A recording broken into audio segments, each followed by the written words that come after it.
অভাবের কারণে, গরিব হওয়ার কারণে যে আত্মীয়রা আপনাকে অবহেলা করেছে, দুইটা গালি দিয়েছে, বড় কথা বলেছে, শুনেছে? শুনে তাহলে দিতে দেন। বলে না, বলে না, বলে না, বলে না, জোরে জোরে জোরে। আপনাকে কেউ গালি দিলে আপনার রব শুনে তো দিতে দেন।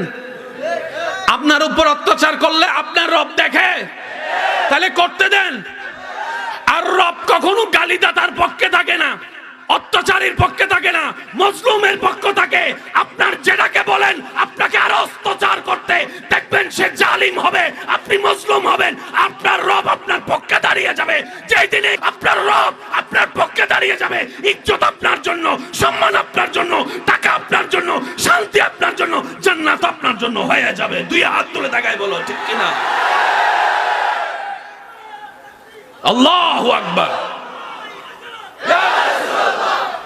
উচ্চ আওয়াজ একবার বলি মারহাবা।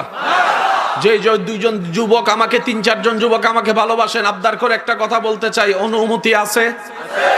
বলেন অনুমতি আছে?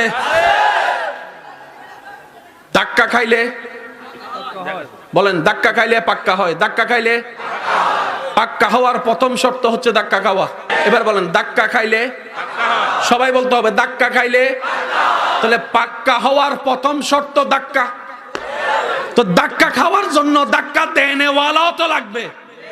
এই ধাক্কা দেনেওয়ালা চাচা, জেডা, মামা, নেতা, কেতা, বড় ভাই, কাকা, আওয়াজ দেন, আওয়াজ দেন, আওয়াজ দেন, আওয়াজ দেন না। 2 নম্বরই বন্ধু, 20-এর মধ্যে জালিয়াতি, ওদেরকে ধাক্কা দিতে দেন। এবার আপনি বলবেন ভাই আমার কাজ কি? আপনার কাজ একটা,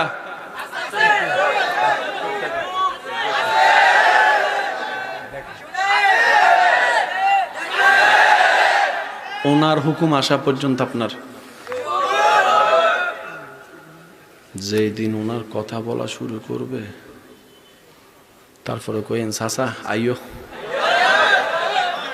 খেলা হবে।